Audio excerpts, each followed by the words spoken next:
Salut à toutes, salut à tous, bienvenue dans les top flops LCDC du mois d'août.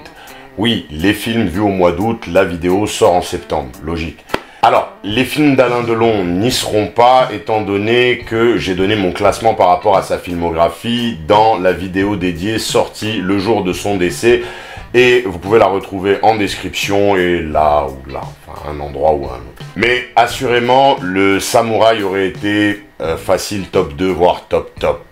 Je n'ai pas inclus Rebel Moon partie 1, partie 2, Director's Cut parce que ce sont des ressorties, mais si je l'avais fait, ben, la partie 1 aurait été dans les tops et la partie 2 aurait été dans les flops. Sur ce, on perd plus de temps, vamonos!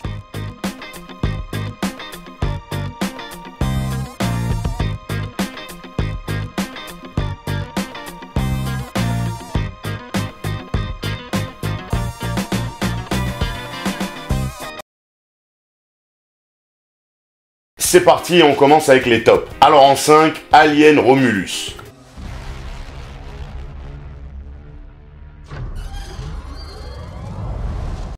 Run.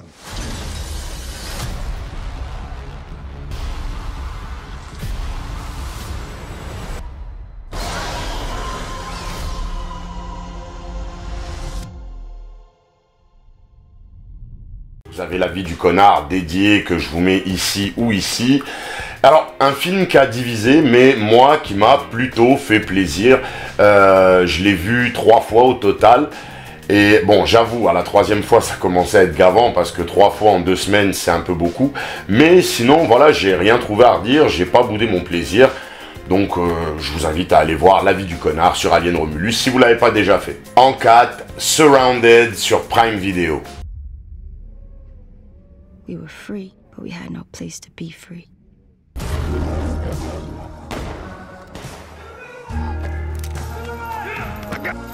What'd you call me? Said you'll always be a slave. I had to learn as a black woman living in this damn white world.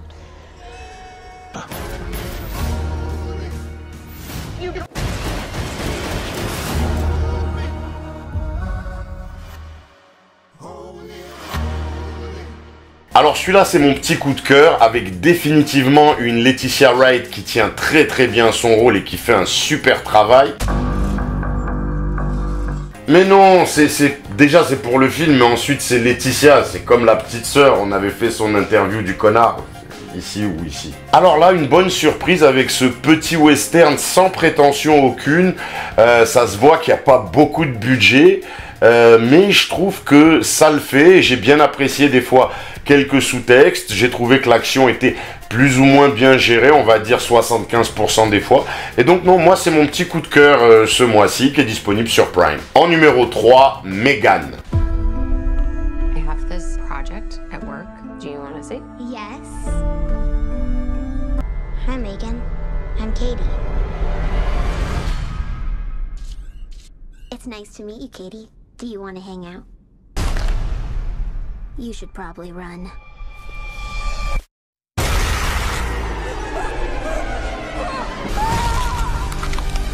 won't let anything harm you. Ever again. Alors là, une très bonne surprise, j'avais raté la sortie au cinéma à l'époque, j'avais tâché de le rattraper mais je n'étais pas concentré, là je me le suis vu tranquille, et ben c'est du beau boulot. Il y a des refs à Chucky mais super bien maîtrisés. Franchement non, désolé, je transpire un petit peu parce que j'ai fermé et tout, il fait chaud. Non, franchement, Megan, c'est super maîtrisé. On voit un traitement avec l'IA qu'on a retrouvé il y a peu de temps au cinéma, dont j'ai parlé, l'IA du mal. Et du coup, là, on a quelque chose de bon comparé à l'IA du mal. Là, c'est vraiment très bon. Donc non, en plus, j'ai vu que c'était un tout petit budget. Donc du coup, non, franchement, bravo, créativité, inventivité. On sent pas le pas cher, c'est pas cheap, c'est vraiment très bon. Scénario très bien écrit, tension bien gérée, mise en scène, tout nickel.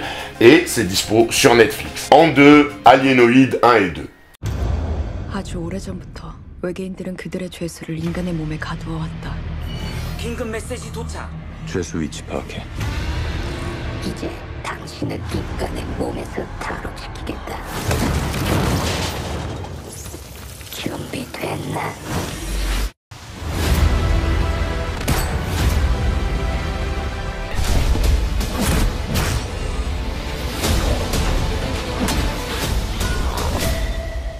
집으로 가야지.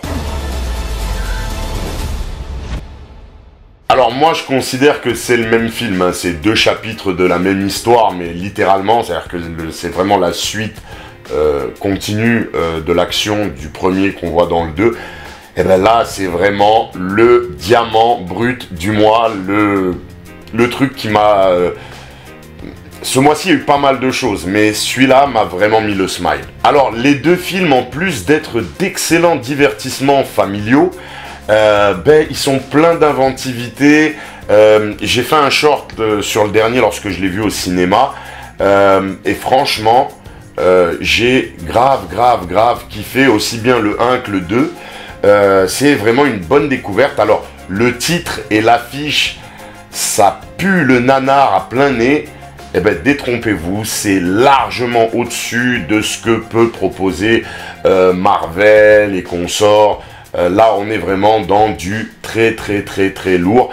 Alors, il faut aimer ce qu'on appelle le wuxia-piang, les films un petit peu fantasy chinois des années 70. Il faut aimer ce cinéma-là, mais c'est une pépite. En top 1, alors c'est peut-être sans surprise pour ceux qui suivent la chaîne, City of Darkness.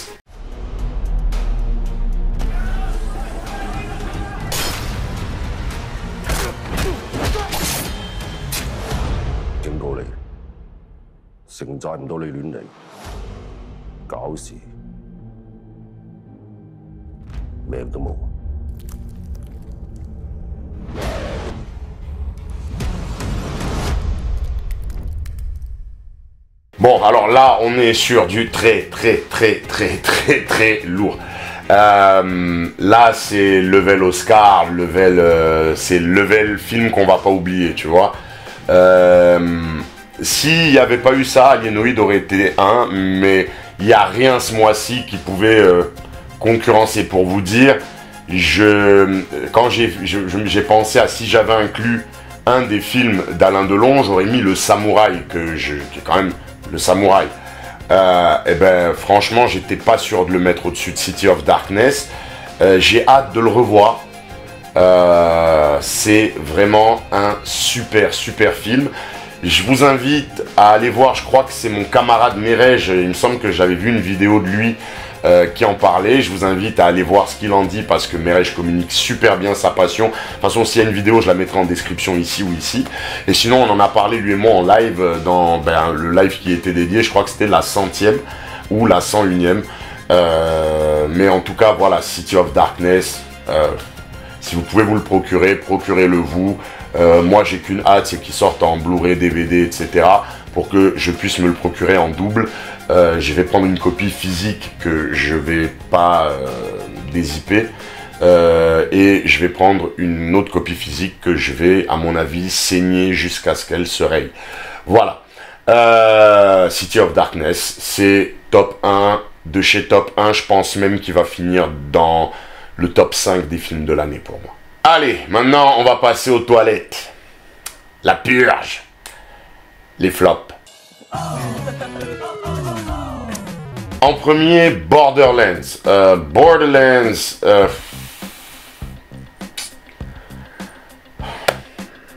Mauvais travail. Eh, sachez-le. Oh. C'est pas bon. C'est quoi? Va check la vidéo de mon camarade Steve de Revue. Je te mets la description là, enfin le lien là ou là. Va voir la vidéo, c'est le mieux.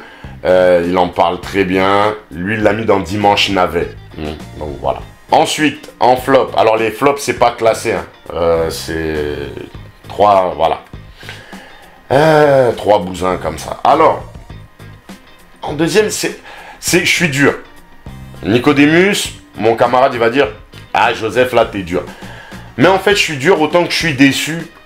Parce que, pas par l'attente que j'avais, mais par les attentes que le film m'a donné en lui-même et qu'il n'a pas su mener à bien. Blink Twice de Zoé Kravitz. Non, man, non. Non, non, non, non, non, non, non, non. C'est pas abouti. Voilà. C'est pas abouti. J'ai fait un short dessus, on en a parlé en live. C'est pas abouti. C'est définitivement pas abouti. Zoé Kravitz a des idées, de l'ambition. Elle s'inspire de bonnes choses. Mais elle sait pas encore faire. Et je crois que le budget était un peu trop élevé. Les deux choses à retenir du film, comme je l'avais dit dans le short, c'était la photo et le casting. Voilà. Point barre. Enfin, dans les flops, et je vais pas me faire des copains parce que je sais pour qui ce film est culte, vous le kiffez, c'est un film de cœur, je comprends. Mais je l'ai revu, c'est un film que j'ai vu plusieurs fois dans ma vie, mais là je l'ai revisionné 2 fois dans cette année. La première fois, j'avais pas trop l'œil dessus, j'étais en train de taper un truc. Et là, je l'ai regardé en étant concentré, et il en a pâti. Alors, assassinez-moi en commentaire si vous voulez, parce que c'est votre enfance, votre adolescence, ce que vous voulez. Fantomas contre Scotland Yard. Non, non, non, non, non, non, non, non, non, non, non, non, non, non, non, non, non, non. C'est le plus faible des volets, c'est... Les masques sont mal faits, les situations gaguesques, elles tiennent pas. C'est-à-dire, même Louis de Funès, ça marche parce que c'est lui. C'est film... Oh. Donc non, Fantomas contre Scotland Yard, je suis désolé, c'est un film culte pour certains.